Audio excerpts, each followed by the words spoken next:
الحمد لله نحمده ونستعينه ونستغفره ونؤمن به ونتوكل عليه ونعوذ بالله من شرور أنفسنا ومن سيئات أعمالنا من يهده الله فلا مضل له ومن يضلله فلا هادي له وأشهد أن لا إله إلا الله وحده لا شريك له وأشهد أن محمدًا عبده ورسوله أما بعد فأعوذ بالله من الشيطان الرجيم بسم الله الرحمن الرحيم قل إن كنتم تحبون الله فاتبعوني يحببكم الله ويغفر لكم ذنوبكم والله غفور رحيم وقال الله تبارك وتعالى في مقام آخر لقد كان لكم في رسول الله أسوة حسنة لمن كان يرجو الله واليوم الآخر وذكر الله كثيرا وقال الله تبارك وتعالى في القرآن المجيد والفرقان الحميد وما آتاكم الرسول فخذوه وما نهاكم عنه فانتهوا وقال النبي صلى الله عليه وسلم كل أمتي يدخلون الجنة إلا من أبى قيل ومن أبى قال من أطاعني دخل الجنة ومن عصاني فقد أبى وقال النبي صلى الله عليه وسلم لا يؤمن أحدكم حتى أكون أحب إليه من والده وولده والناس أجمعين صدق اللہ العظیم۔ میرے انتہائی واجب الاحترام قابل صد احترام بھائیوں، دوستوں اور بزرگوں، ربیع الاول کا باسعادت اور بابرکت مہینہ چل رہا ہے۔ یہی وہ مہینہ ہے کہ جس میں سرکار دو عالم امام الانبیاء حضرت محمد مصطفیٰ صلی اللہ علیہ وسلم دنیا میں تشریف لائے، اور اسی مہینے میں رسول اللہ صلی اللہ علیہ وسلم نے دنیا سے پردہ فرمایا۔ تو ربیع الاول کا معنی ہوتا ہے پہلی بہار۔ ربیع عربی زبان میں بہار کو کہتے ہیں، تو ربیع الاول کا معنی پہلی بہار۔ آپ صلی اللہ علیہ وسلم کی آمد یہ بھی ایک بہار ہے، اور عموماً یہ مہینہ عرب میں جن مہینوں میں آتا تھا، ان مہینوں میں جو موسم ہوتا تھا وہ بھی بہار کا موسم ہوتا تھا۔ تو گویا موسم بھی بہار کا ہونا، مہینہ بھی بہار کا، اور آپ کی آمد بھی بہار ہے کہ آپ کے آنے سے پہلے ظلم و ستم عام تھا، قتل و غارت گیری عام تھی، لیکن آپ کے آنے سے امن و امان قائم ہوا۔ اب رسول اللہ صلی اللہ علیہ وسلم جب دنیا میں تشریف لائے ہیں، آپ کی آمد کا مقصد یہ ہے کہ انسان آپ صلی اللہ علیہ وسلم کی ذات پر ایمان لے کر آئے، آپ کی عظمت اور توقیر کرے، آپ صلی اللہ علیہ وسلم سے سب سے زیادہ محبت کرے۔ لا یؤمن احدکم حتی اکون احب الیہ من والدہ وولدہ والناس اجمعین۔ تم میں سے کوئی انسان اس وقت تک مسلمان نہیں ہو سکتا جب تک اسے رسول اللہ صلی اللہ علیہ وسلم سے محبت اپنے والدین سے زیادہ، اپنی اولاد سے زیادہ اور تمام انسانوں سے زیادہ حضور سے محبت نہ ہو۔ تو آپ صلی اللہ علیہ وسلم سے محبت بھی ضروری ہے، اور آپ کی اتباع بھی ضروری ہے، آپ کی اطاعت بھی ضروری ہے۔ اطاعت اور اتباع کا مطلب یہ ہے کہ رسول اللہ صلی اللہ علیہ وسلم جو شریعت لے کر آئے، آپ صلی اللہ علیہ وسلم کی شریعت کی پیروی کرنا، خود بھی اس پر چلنا، اوروں کو بھی اس کی دعوت دینا، اور آپ کے اسوہ حسنہ کو عام کرنا۔ قرآن کریم میں اللہ رب العزت نے ارشاد فرمایا، قُلْ إِن كُنتُمْ تُحِبُّونَ اللَّهَ فَاتَّبِعُونِي يُحْبِبْكُمُ اللَّهُ وَيَغْفِرْ لَكُمْ ذُنُوبَكُمْ، اگر تم یہ چاہو کہ اللہ تم سے محبت کرے اور اللہ تمہارے گناہوں کو معاف کر دے تو میری اتباع کرو، اللہ تمہارے گناہ بھی معاف کر دے گا اور اللہ تم سے محبت بھی کرے گا۔ واللہ غفور الرحیم، اللہ بخشنے والا ہے، رحم کرنے والا ہے۔ تو گویا اللہ رب العزت نے گناہوں کی بخشش کو اور اپنی محبت کو جو جوڑا ہے وہ رسول اللہ صلی اللہ علیہ وسلم کی اتباع پر جوڑا ہے۔ قرآن کریم میں اللہ رب العزت نے فرمایا، یا ایھا الذین آمنوا اطیعوا اللہ واطیعوا الرسول واولی الامر منکم، اے ایمان والو تم اللہ کی بھی اطاعت کرو اور اللہ کے رسول کی بھی اطاعت کرو۔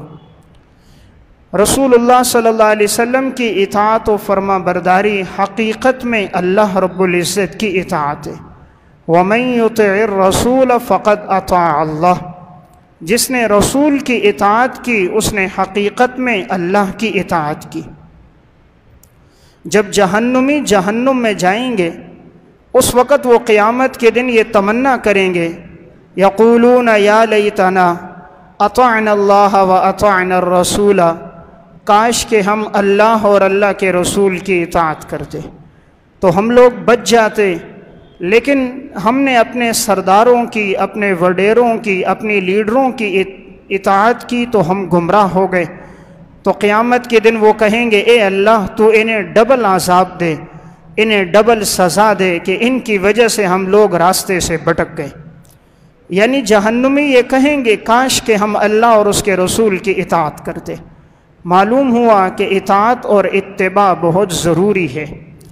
قرآن کریم میں اللہ رب العزت فرماتے ہیں، وَمَا آتَاكُمُ الرَّسُولُ فَخُذُوهُ وَمَا نَهَاكُمْ عَنْهُ فَانْتَهُوا، رسول جو تمہیں دیں تم اس کو لے لو، اور رسول جس چیز سے تمہیں منع کریں تم اس سے باز آ جاؤ۔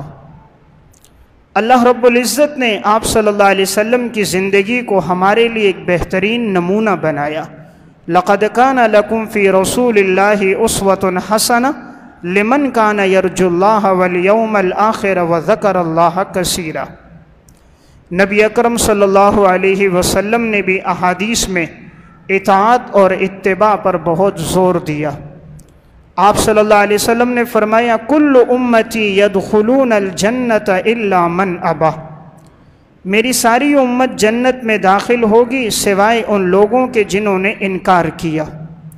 صحابہ اکرام نے پوچھا، یہ انکار کرنے والے کون لوگ ہیں؟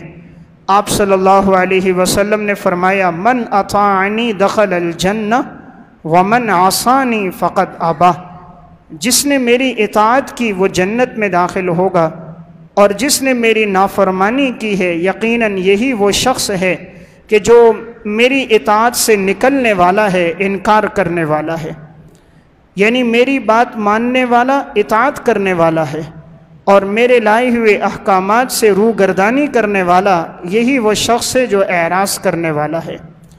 آپ صلی اللہ علیہ وسلم نے فرمایا، من اکل طیبا، جو شخص رزق حلال کھائے، وعمل فی سنت، میری سنتوں پر عمل کرے، وامن الناس بوائقہ، لوگ اس کے شر سے محفوظ ہوں، دخل الجنہ، یہ شخص جنت میں داخل ہوگا۔ تو آپ صلی اللہ علیہ وسلم نے جنت کی بشارت 3 چیزوں پہ فرمائی، ان میں ایک چیز رزق حلال، اور دوسری چیز آپ صلی اللہ علیہ وسلم کی سنتوں کی اتباع، اور تیسری چیز کہ مخلوق خدا میں انسان کسی کو تکلیف نہ پہنچائے۔ تو میں عرض کر رہا تھا، قرآن و سنت میں اتباع پر بڑا زور دیا گیا ہے، یعنی انسان آپ صلی اللہ علیہ وسلم کے احکامات پر عمل کرے۔ حضرات صحابہ اکرام میں اتباع رسول کس طرح تھا؟ صحیح بخاری میں روایت ہے، حضرت عمر رضی اللہ تعالیٰ عنہ طواف کر رہے ہیں، جب حجر اسود کے سامنے آئے تو حجر اسود کا بوسہ لیا، بوسہ لینے کے بعد کہا واللہ انی لأعلم انک حجر لا تضر ولا تنفع ولولا انی رأیت رسول اللہ صلی اللہ علیہ وسلم یقبلک ما قبلتک، اللہ کی قسم میں جانتا ہوں تو ایک پتھر ہے، تو کسی کو نفع بھی نہیں دے سکتا نقصان بھی نہیں دے سکتا، لیکن میں نے اللہ کے رسول صلی اللہ علیہ وسلم کو تیرا بوسہ لیتے ہوئے دیکھا ہے، اس لیے میں تیرا بوسہ لے رہا ہوں، ورنہ تو پتھر ہے، اپنی حقیقت کے اعتبار سے تو نفع نقصان نہیں دے سکتا۔ یعنی حضرت عمر رضی اللہ تعالیٰ عنہ کا اتباع رسول کتنا ہے کہ حجر اسود کو بوسہ دے کر کہا میں نے اس لیے تیرا بوسہ لیا کہ میں نے آپ صلی اللہ علیہ وسلم کو تیرا بوسہ لیتے ہوئے دیکھا۔ پھر حضرت عمر رضی اللہ تعالیٰ عنہ رمل کرنے لگے۔ رمل کہتے ہیں طواف کے دوران اکڑ کے چلنا، سینہ تان کے چلنا، سینہ ہلا ہلا کر چلنا۔ تو حضرت عمر رمل کرنے لگے، پھر فرمایا رمل کی تو ابھی ضرورت نہیں تھی، لیکن چونکہ میں نے آپ صلی اللہ علیہ وسلم کو رمل کرتے دیکھا ہے اس لیے میں حضور کی سنت کو کبھی چھوڑ نہیں سکتا۔ یہ رمل کا حکم آپ صلی اللہ علیہ وسلم نے اس لیے دیا تھا، جب صحابہ اکرام مکہ آئے تو مشرکین کہہ رہے تھے کہ مدینہ کے بخار نے صحابہ کو کمزور کر دیا، یہ لوگ بیمار ہو چکے ہیں، ان کے جسموں میں طاقت نہیں ہے۔ تو آپ صلی اللہ علیہ وسلم نے اس موقع پہ فرمایا تھا کہ اکڑ اکڑ کے طواف کرو، سینہ تان کے طواف کرو، تاکہ پتہ چلے صحابہ میں جرت، بہادری، شجاعت، دلیری موجود ہے، مدینہ کی آب و ہوا نے ان پر کوئی اثر نہیں کیا۔ تو یہ اس موقع پر حضور نے حکم دیا تھا۔ تو حضرت عمر فرمانے لگے آپ صلی اللہ علیہ وسلم نے چونکہ اس موقع پر حکم دیا، آج اگرچہ وہ علت موجود نہیں ہے، اللہ نے اسلام کو غلبہ دے دیا ہے، آج کفار نہیں ہیں، لیکن میں پھر بھی حضور کی سنت کو ترک کرنا گوارا نہیں کرتا۔ تو حضرات صحابہ میں اتباع تھی۔ حضرت عثمان رضی اللہ تعالیٰ عنہ، مسند احمد میں روایت ہے، مسجد نبوی کے دروازے پر بیٹھے ہیں، وضو کیا، وضو کے دوران مسکرانے لگ گئے۔ کسی نے پوچھا کیوں مسکرا رہے ہو؟ کہا میں نے آپ صلی اللہ علیہ وسلم کو یہاں وضو کرتے دیکھا تھا اور آپ مسکرائے تھے، تو آپ کے اس عمل کو زندہ رکھنے کے لیے میں مسکرایا۔ حضرت عثمان رضی اللہ تعالیٰ عنہ مسجد کے دروازے ہی پر بیٹھے ہیں، آپ نے گھر سے گوشت منگوایا، گوشت کھایا، اس کے بعد کلی کی، پورا وضو دوبارہ نہیں کیا، پہلے سے آپ کا وضو موجود تھا، اور پھر مسجد کے اندر داخل ہوئے۔ فرمایا میں نے یہ عمل اس لیے کیا کہ میں نے ایک موقع پر آپ صلی اللہ علیہ وسلم کو اسی طرح مسجد کے دروازے کے باہر آپ نے گوشت تناول فرمایا اور کلی کی مسجد میں آئے، تو آپ کے اس عمل کو زندہ رکھنے کے لیے میں نے یہ کیا۔ تو حضرات صحابہ اکرام میں اتباع رسول تھا۔ حضرت عثمان رضی اللہ تعالیٰ عنہ جب صلح حدیبیہ کے موقع پر بیت اللہ گئے تو طواف کرنے لگے، تو انہوں نے اپنی ازار کو، شلوار کو نصف پنڈلی تک اٹھایا ہوا تھا۔ کسی نے کہا اس کو نیچے کر دو، حضرت عثمان نے فرمایا کہ میں نے رسول اللہ صلی اللہ علیہ وسلم کی ازار دیکھی تھی، اور آپ صلی اللہ علیہ وسلم اپنی ازار کو ٹخنوں سے اوپر کرتے تھے، تو میں حضور کی سنت کو ترک نہیں کر سکتا۔ صحابہ میں اتباع کا بڑا جذبہ تھا۔ جو حکم انہوں نے آپ صلی اللہ علیہ وسلم نے انہیں دیا، حضور کو جو کرتے انہوں نے دیکھا، ساری زندگی انہوں نے اس پر عمل کیا۔ حضرت علی رضی اللہ تعالیٰ عنہ وضو کیا، وضو کرنے کے بعد بچا ہوا پانی تھا وضو کا، کھڑے ہو کر آپ نے پی لیا۔ کسی نے پوچھا یہ کیوں؟ فرمایا میں نے آپ صلی اللہ علیہ وسلم کو ایک موقع پر دیکھا تھا کہ آپ نے وضو فرمایا تھا، اور وضو کے بچے ہوئے پانی کو آپ نے کھڑے ہو کر پیا تھا، آپ کی سنت کو زندہ کرنے کے لیے کیا۔ صحابہ میں عمل بالحدیث، اطاعت رسول، اتباع رسول بہت زیادہ تھا۔ صحیح بخاری میں روایت ہے، حضرت ام حبیبہ رضی اللہ تعالیٰ عنہ رسول اللہ صلی اللہ علیہ وسلم کی گھر والی ہیں۔ ان کو خبر پہنچی کہ ان کے والد ابو سفیان کا انتقال ہو گیا۔ حافظ ابن حجر نے فتح الباری میں لکھا ہے کہ حقیقت میں وہ ان کے بھائی کا انتقال ہوا تھا، یزید کا۔ انتقال کی خبر پہنچی، 3 دن تک یہ سوگ کی حالت میں تھیں۔ 3 دن کے بعد حبیبہ نے خوشبو منگوائی، اپنے کپڑوں پر خوشبو لگوائی، گھر میں جو نیا لباس تھا وہ لباس پہنا، پہننے کے بعد کہا مجھے اس لباس کی حاجت نہیں تھی، مجھے خوشبو لگانے کی ضرورت نہیں تھی، لیکن چونکہ میں نے رسول اللہ صلی اللہ علیہ وسلم سے سنا ہے، آپ نے فرمایا کہ عورت جو ہے 3 دن تک سوگ منا سکتی ہے سوائے اپنے شوہر کے، کہ شوہر کے انتقال پر یہ 4 مہینے 10 دن سوگ کی حالت میں رہے گی، اس کے علاوہ 3 دن سے زیادہ کسی کا سوگ نہیں ہے، غم 3 دن تک ہے۔ تو 3 دن تک میرے بھائی کا انتقال ہوا تھا، میں غم کی حالت میں تھی، آج 4تھا دن ہے، حضور کی اس حدیث پر عمل کرنے کے لیے میں نے خوشبو منگوائی تاکہ سوگ کی حالت ختم ہو جائے۔ اس قدر عمل تھا حضرات صحابیات کی زندگی میں بھی۔ امام بخاری رحمۃ اللہ علیہ نے صحیح بخاری میں روایت نقل کی، حضرت عطیہ رضی اللہ تعالی عنہ کے بیٹے کا انتقال ہو گیا۔ 3 دن کے بعد انہوں نے بھی خوشبو منگوائی، کپڑوں پہ لگائی، اپنا دوسرا لباس پہنا۔ کسی نے کہا تمہارے گھر میں تو تمہارے بیٹے کی وفات ہوئی ہے، بہت بڑا سوگ ہے، غم کی حالت ہے۔ فرمایا مجھے بھی معلوم ہے بیٹے کا حادثہ ایک بڑا حادثہ ہے، لیکن شریعت پہ چلنا اس سے کئی گنا ضروری ہے، اور آپ صلی اللہ علیہ وسلم نے فرمایا 3 دن سے زیادہ سوگ نہیں ہوگا، تو 3 دن پورے ہو چکے ہیں، اس لیے میں نے خوشبو منگوائی تاکہ سوگ کی حالت ختم ہو جائے۔ یہ تھے حضرات صحابہ اکرام جن کی زندگی میں اطاعت رسول، اتباع رسول بہت تھا۔ وہ حضور کی جس سنت کو دیکھتے اس پر عمل کرتے تھے۔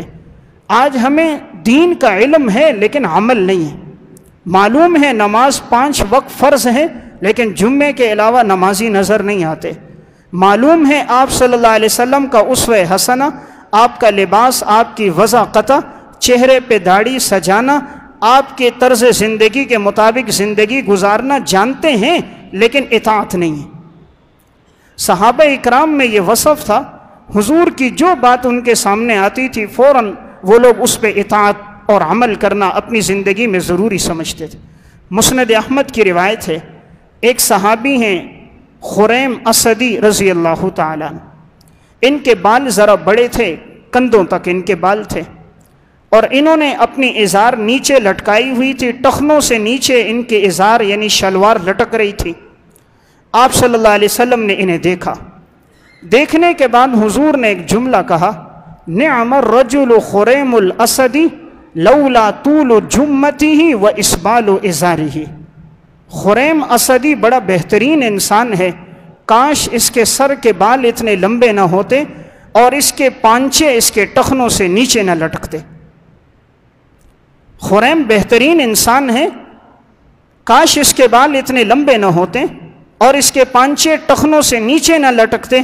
یہ بات جیسے صحابی کو پہنچی کہ حضور نے میرے بارے میں کہا ہے، اسی ٹم اٹھ کر گئے، کینچی لی، سارے بال بھی کاٹ دیے، کینچی لی، اپنی ازار بھی آدھی پنڈلی سے کاٹ دی۔ ساری زندگی پھر ان کی شلوار آدھی پنڈلی سے نیچے نہیں ہوتی تھی۔ یہ تھا عمل بالرسول، یہ تھا اطاعت اور اتباع رسول۔ آج ہم کلمہ تو پڑھتے ہیں کہ ہم آپ صلی اللہ علیہ وسلم کو رسول مانتے ہیں، لیکن شادی کا موقع ہوتا ہے سب سے زیادہ دین کے خلاف ہم کرتے ہیں۔ موسیقی ہمارے گھر میں چلتی ہے، ہندوؤں کے رسم و رواج ہمارے ہاں ہوتے ہیں، شریعت کا کون سا حکم ہمارے ہاں نہیں ٹوٹتا۔ انتقال ہو جائے تو 30واں 40واں 20واں بدعات ہمارے ہاں جاری ہوتی ہے۔ ایمان اس چیز کا نام نہیں، نہ ایمان اس چیز کا نام ہے کہ 12 دن خوشی منا لو اور بقیہ دن چھوڑ دو۔ ایمان اس کا نام ہے کہ 12 مہینے اللہ کے رسول کی اتباع کرنی، 12 دن نہیں، 12 مہینے، 12 دن نہیں، 24 گھنٹے کا ہر لمحہ، ہر گھنٹے کا ہر منٹ، زندگی کے اندر آنے والے ہر لمحے میں انسان حضور کی اطاعت اور اتباع کرے، یہ ایمان ہے۔ پوچھ پوچھ کر عمل کرے کہ اس موقع پر آپ صلی اللہ علیہ وسلم نے کیا کیا، آپ کی اس موقع پر کیا سنت ہے، گھر میں داخل ہونے میں آپ کے مسنون اعمال کیا، باہر نکلتے ہوئے کیا، آپ کی معاشرت کیسی تھی، آپ کی خرید و فروخت اور معاملات کیسے تھے، آپ کی عبادت کیسی تھی۔ جب انسان پوچھ پوچھ کے چلتا ہے، سنتوں پہ عمل کرتا ہے، تو اسے رسول اللہ صلی اللہ علیہ وسلم سے محبت نصیب ہوتی، اور حضور کی محبت ہوتی ہے تو رزق میں برکت ہوتی۔ میں عرض کر رہا تھا کہ صحابیات کی محبت کیسی ہے۔ علامہ ابن عبد البر رحمۃ اللہ علیہ کی کتاب ہے الاستیعاب فی معرفت الاصحاب، اس میں انہوں نے حضرت جلیبیب رضی اللہ تعالیٰ عنہ کے حالات میں ایک واقعہ لکھا۔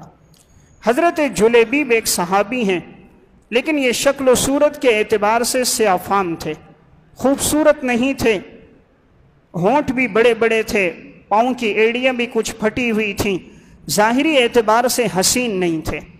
حضور کے پاس آئے، یا رسول اللہ میں نکاح کرنا چاہتا ہوں، لیکن مجھے کون بیٹی دے گا؟ یعنی بظاہر میرے پاس مال بھی موجود نہیں ہے، کوئی عہدہ اور منصب بھی نہیں ہے، حسن و جمال بھی نہیں ہے، تجارت بھی نہیں ہے، بھلا مجھے کون رشتہ دے گا؟ آپ صلی اللہ علیہ وسلم نے فرمایا فلاں انصاری کے گھر جاؤ، اور اس کے گھر بیٹی جوان ہے، آپ کو علم تھا، آپ نے فرمایا جاؤ اسے کہو کہ حضور نے بھیجا ہے کہ اپنی بیٹی کا رشتہ میرے ساتھ کرا دو۔ جلیبیب صحابی گئے، دروازے پر دستک دی، اندر سے پوچھا کون؟ کہا آپ صلی اللہ علیہ وسلم نے بھیجا ہے کہ اپنی بیٹی کا نکاح میرے ساتھ کرا دو۔ لڑکی کی والدہ کو جب یہ بات پہنچی تو انہوں نے پہچان لیا جلیبیب فلاں ہیں۔ اب بظاہر دولت نہیں، پیسہ نہیں، عہدہ نہیں، جائیداد نہیں، حسن و جمال نہیں، تو ان کے ذہن میں یہ بات آئی کہ رشتے سے انکار کر دیا جائے۔ اب وہ رشتے سے انکار کرنے لگی تھی کہ پیچھے بیٹی کو پتہ چل گیا کہ آپ صلی اللہ علیہ وسلم نے ان کو بھیجا ہے، تو انہوں نے فوراً اپنی والدہ سے کہا اماں جان رشتے سے انکار نہ کرنا، یہ جیسا کیسا بھی ہے میں زندگی اس کے ساتھ گزاروں گی، اس لیے کہ اسے آپ صلی اللہ علیہ وسلم نے بھیجا۔ اور یہ آیت پڑھی وَمَا كَانَ لِمُؤْمِنٍ وَلَا مُؤْمِنَةٍ إِذَا قَضَى اللَّهُ وَرَسُولُهُ أَمْرًا أَن يَكُونَ لَهُمُ الْخِيَرَةُ مِنْ أَمْرِهِمْ۔ کوئی مسلمان اس وقت تک مسلمان نہیں ہو سکتا، نہ مرد نہ عورت، جب تک وہ اللہ کے رسول کے فیصلے پہ راضی نہ ہو، جب تک اللہ کے رسول کی لائی ہوئی شریعت کے احکامات پر عمل نہ کرے، قرآن کہتا ہے وہ مسلمان نہیں ہے۔ تو کہا کہ حضور نے اسے بھیجا ہے، اس کی شکل و شباہت نہ دیکھو، دیکھو بھیجنے والا کون ہے۔ رشتے پہ لڑکی راضی ہو گئی۔ آپ صلی اللہ علیہ وسلم کو خبر پہنچی کہ بیٹی نے یہ جملہ کہا ہے کہ حضور نے بھیجا ہے، میں راضی ہوں۔ آپ صلی اللہ علیہ وسلم نے ہاتھ پھیلا کر دعا دے دی۔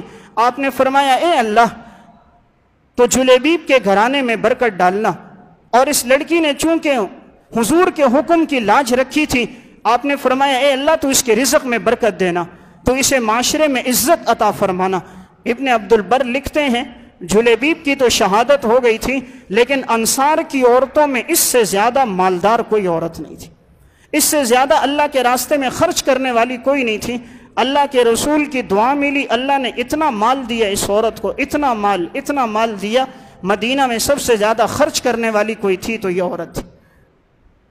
آپ صلی اللہ علیہ وسلم کے فیصلے پہ راضی ہوئی تو اللہ نے مال میں برکت ڈال دی۔ یہی جلیبیب صحابی، صحیح مسلم میں روایت ہے ان کے فضائل میں، آپ صلی اللہ علیہ وسلم صحابہ کے ساتھ ہیں، آپ فرماتے ہیں دیکھو شہداء کو تلاش کرو، کتنے لوگ شہید ہو گئے۔ صحابہ اکرام تلاش کر رہے ہیں، تلاش کرتے کسی نے بتایا اتنے صحابہ شہید ہوئے، اتنے ہوئے۔ آپ نے فرمایا مجھے جلیبیب نظر نہیں آ رہا، دیکھو وہ کہاں ہے۔ جب صحابہ نے دیکھا تو وہ شہید تھے، دائیں طرف اور بائیں طرف 7 کفار کو قتل کیا تھا، اور جلیبیب کی جسم ان کے اوپر پڑا تھا اور ان کی شہادت ہو گئی تھی۔ آپ صلی اللہ علیہ وسلم کو جب بتلایا گیا، رسول اللہ صلی اللہ علیہ وسلم آئے، حضرت جلیبیب کو دیکھا، آپ نے فرمایا جلیبیب وہ ہے کہ جس نے قتل 7 آدمیوں کو قتل کیا، ثم قتلوہ، پھر یہ بھی اللہ کے راستے میں قتل ہو گیا۔ آپ نے فرمایا انا منہ وہو منی، میں جلیبیب سے ہوں اور جلیبیب مجھ سے ہے۔ آپ صلی اللہ علیہ وسلم نے جلیبیب کے جسم کو اپنے ہاتھوں پہ اٹھایا۔ صحابہ فرماتے ہیں نیچے کوئی چارپائی نہیں تھی، آپ نے اپنے ہاتھوں میں اس کا جسم لیا اور لے کر گئے قبر میں، آپ نے خود اسے اتارا۔ جسم کے اعتبار سے سیاہ ہے، ہونٹ پھٹے ہیں، ایڑیاں پھٹی ہیں، لیکن اطاعت رسول ہے، اتباع رسول ہے۔ شریعت میں اعتبار جسم کا نہیں، حسن کا نہیں، دولت کا نہیں، رسول اللہ سے محبت اور اطاعت کا اعتبار ہے۔ آپ صلی اللہ علیہ وسلم یہ نہیں دیکھتے تھے یہ مالدار ہے حسین ہے، آپ دیکھتے تھے فرما بردار کون ہے، اطاعت گزار کون ہے، میرے حکم پہ جان دینے والا کون ہے۔ تو حضور نے اپنے ہاتھوں میں اٹھایا اور جلیبیب کو قبر میں اتارا۔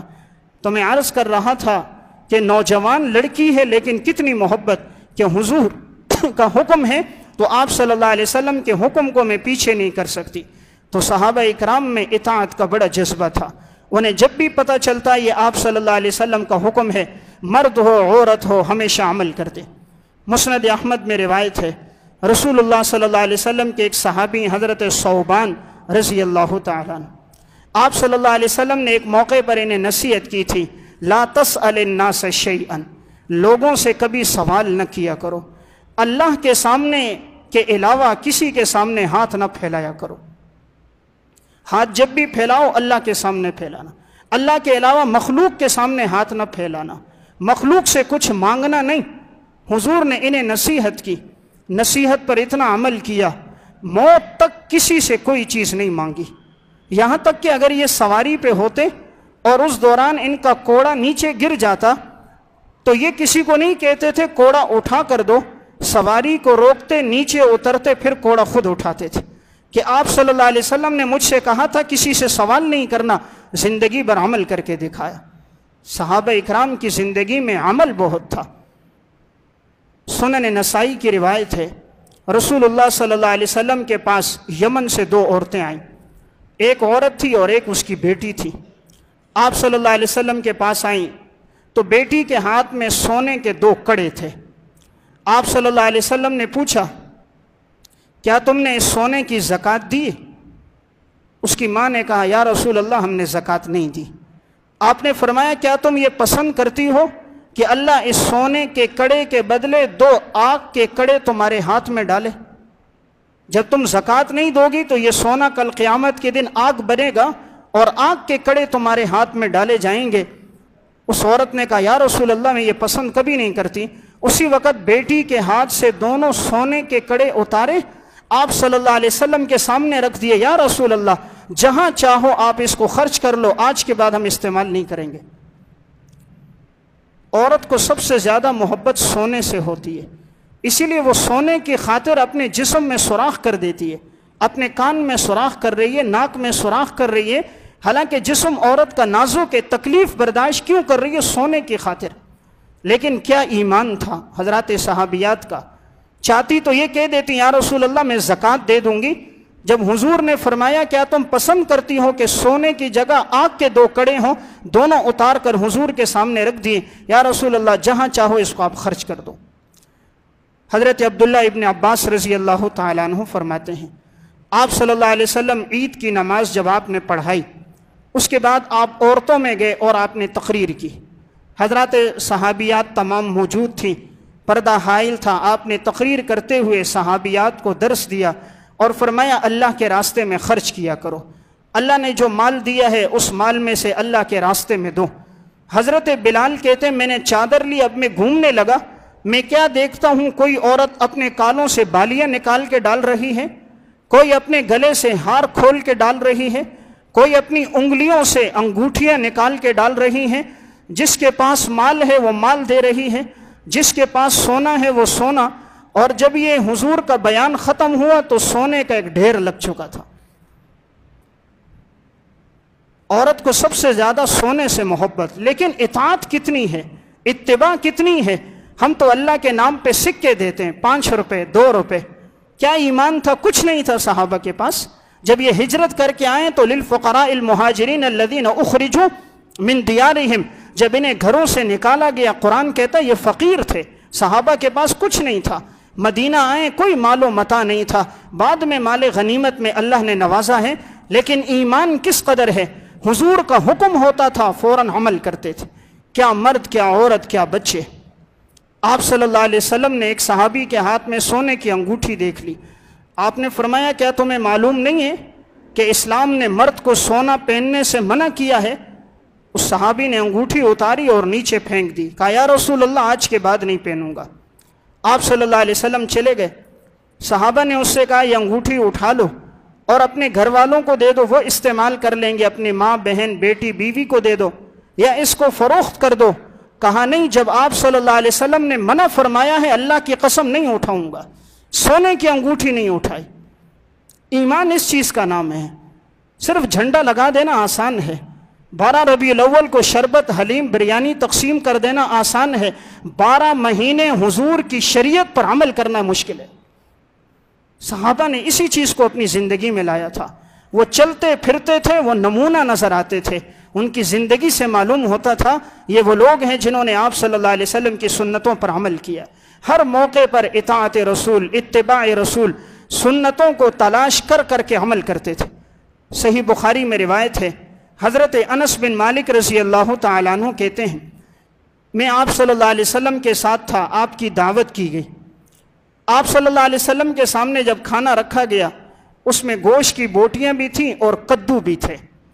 حضرت انس فرماتے میں نے دیکھا آپ صلی اللہ علیہ وسلم کدو کو تلاش کر کے تناول فرما رہے ہیں، کدو تلاش کرتے ہیں وہ کھاتے ہیں، فرماتے ہیں اس دن کے بعد سے مجھے بھی کدو سے محبت ہو گئی، اب کوئی کھانا ایسا نہیں بنتا تھا جس کھانے میں کدو نہیں ہوتے تھے، یعنی حضور کو پسند ہے تو مجھے بھی پسند ہے۔ یہ وہ لوگ تھے جنہوں نے کھانے پینے میں بھی حضور کی پسند کا لحاظ رکھا، حالانکہ شریعت نے ہمیں مکلف نہیں بنایا اس چیز میں کہ اس پسند پر بھی عمل کرو، نہ کرنے پر سزا ہو، ایسی بات نہیں، کوئی کرے تو ثواب ہے، نہ کرے تو گناہ نہیں ہے، لیکن صحابہ کی طرز زندگی، صحابہ کی زندگی میں عمل اور اطاعت، انہوں نے حضور کو جو کام کرتے دیکھا ہے انہوں نے عمل کر کے دکھایا۔ تو میں عرض کر رہا تھا ربیع الاول کا پیغام یہ ہے کہ ہم اپنی زندگی میں اطاعت کو لے کر آئیں، ہر موقع پر دیکھیں آپ صلی اللہ علیہ وسلم کا عمل کیا ہے اور حضور کے عمل کو اپنی زندگی میں لے کر آئیں تو ہماری زندگی بن جائے گی۔ حضرات صحابہ کی زندگی میں یہ وصف کتنا ہے عمل اور اطاعت کا۔ صحیح بخاری کتاب المغازی باب قتل کعب بن اشرف کے تحت واقعہ ہے۔ کعب بن اشرف ایک یہودی تھا، یہ آپ صلی اللہ علیہ وسلم کو معاذ اللہ برا بھلا کہتا، سب و شتم کرتا، گالیاں بھی دیتا، اور اس نے اپنی لونڈیاں رکھی تھیں، وہ حضور پر معاذ اللہ استہزاء بھی کرتی، آپ صلی اللہ علیہ وسلم کو برا بھلا کہتی۔ حضور نے ایک موقع پر فرمایا من لکعب بن اشرف، کون ہے جو کعب بن اشرف کو قتل کرے گا؟ صحابی تھے عبداللہ بن مسلمہ رضی اللہ تعالیٰ، فرمایا یا رسول اللہ پسند کرتے ہو کہ میں اس کو قتل کر دوں؟ آپ نے فرمایا ہاں میں پسند کرتا ہوں کہ اس بدبخت کو قتل کر دو۔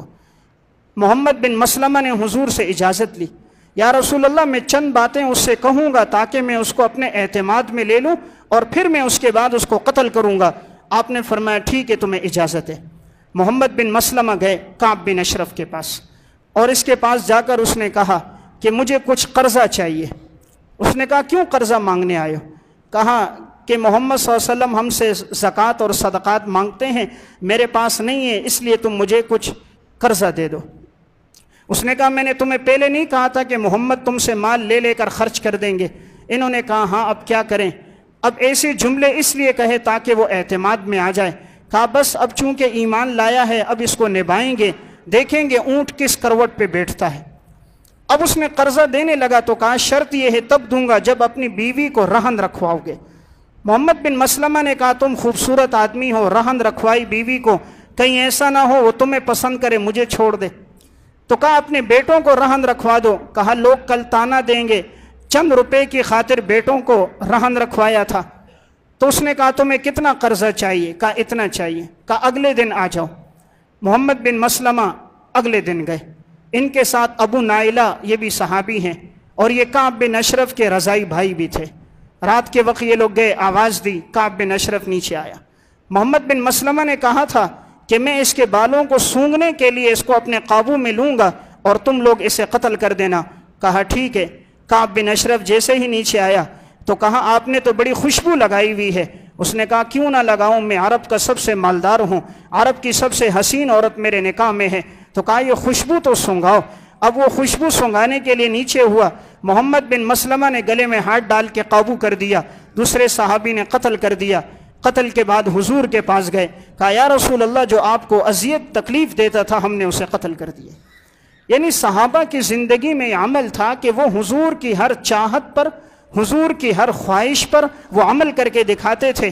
آپ صلی اللہ علیہ وسلم جس موقع پر جس کو جو حکم دیتے صحابہ اکرام اپنی زندگی میں اس کو لے کر آتے۔ حضرت عبداللہ بن عمر رضی اللہ تعالیٰ عنہ حج کے سفر میں جا رہے ہیں، کبھی سواری کو دائیں طرف گھماتے ہیں، کبھی بائیں طرف، کبھی دائیں طرف کبھی بائیں طرف۔ ان کے ساتھ ان کے غلام اور خادم موجود تھے، امام نافع۔ فرمایا کہ آپ یہ دائیں بائیں سواری کو کیوں لے جا رہے ہیں؟ کہا اسی راستے سے آپ صلی اللہ علیہ وسلم اپنی سواری کو لے کر گئے تھے، اور اب میں اسی راستے سے میں بھی بیت اللہ جا رہا ہوں، کہیں ایسا نہ ہو میری سواری کے پاؤں اس جگہ نہ پڑ جائیں جہاں حضور کے سواری کے پاؤں پڑے تھے، اور یہ کہیں بے ادبی میں شمار نہ ہو جائے، اس لیے سواری کو کبھی دائیں طرف اور کبھی بائیں طرف گھما کر وہ پہنچے ہیں حرم۔ یعنی صحابہ کی زندگی میں اطاعت رسول بہت تھی۔ یہی عبداللہ ابن عمر ہیں، انہوں نے ایک موقع پر اپنے بیٹے سے کہا کہ اگر عورتیں مسجد آنے لگیں تو انہیں منع نہ کرو۔ ابتدائی اسلام میں چونکہ اجازت تھی، فتنوں کا دور نہیں تھا، پردے کا معمول تھا، نزول وحی کا دور تھا، صحابہ کا زمانہ تھا، اس لیے اجازت تھی، عورتیں مسجد میں نماز پڑھ سکتی تھی۔ انہوں نے اپنے بیٹے سے کہا کہ رسول اللہ صلی اللہ علیہ وسلم نے اجازت دی ہے، تو عورتیں اگر اجازت طلب کریں تو انہیں منع نہ کرو۔ اس بیٹے نے آگے سے کہہ دیا میں تو منع کروں گا، میں تو اپنی بیوی کو مسجد نہیں جانے دوں گا۔ عبداللہ ابن عمر کے چہرے کا رنگ سرخ ہو گیا، کہا بیٹا میں تمہیں رسول اللہ صلی اللہ علیہ وسلم کی حدیث سنا رہا ہوں کہ حضور نے اجازت دی ہے جانے دو، تم کہتے ہو میں نہیں جانے دوں گا۔ ساری زندگی اپنے بیٹے سے بات نہیں کی۔ سگا بیٹا ہے، خون کا رشتہ ہے، لیکن ایمان کا رشتہ خون کے رشتے سے بڑا ہوتا ہے۔ اطاعت اور اتباع کا رشتہ مال دولت ہر رشتوں سے بڑھ کر ہوتا ہے۔ تو انہوں نے کہا میں نے تمہیں حضور کا پیغام سنایا، تم نے حضور کی حدیث کو ٹھکرایا۔ تم یہ کہہ سکتے تھے حالات ٹھیک نہیں ہیں، تعویل کر سکتے تھے، لیکن تم نے یہ کیوں کہا میں نہیں جانے دوں گا؟ حضور جانے کا کہہ رہے ہیں، تم منع کر رہے ہو۔ اپنا بیٹا ہے لیکن زندگی بھر عبداللہ بن عمر نے بات نہیں کی۔ حضرت عبداللہ بن عمر رضی اللہ تعالیٰ عنہ جب رات کو سوتے تھے، ان کی وصیت ان کے سرہانے لکھے ہوتی تھی۔ کسی نے کہا یہ کیوں کرتے ہو؟ کہا میں نے آپ صلی اللہ علیہ وسلم سے سنا ہے، رسول اللہ صلی اللہ علیہ وسلم نے فرمایا جب بھی تم رات کو سونے لگو تو اپنی وصیت لکھ کے سویا کرو، تو کہیں ایسا نہ ہو اس حال میں موت آ جائے، اس لیے حضور کی اس حدیث پر روزانہ عمل کرتا ہوں۔ تو صحابہ کی زندگی میں اطاعت اور اتباع، میں یہی عرض کر رہا تھا، انسان اپنی زندگی میں اطاعت کو لے کر آئے تو وہ شخص کامیاب ہے۔ قرآن کریم نے جو وعدہ کیا ہے وہ اطاعت اور اتباع پر کیا ہے، اسی لیے حضرات صحابہ ہوں یا سلف ہوں، سب کی زندگی میں ایک چیز ہمیں نظر آتی ہے، وہ ایمان اور اطاعت تھی۔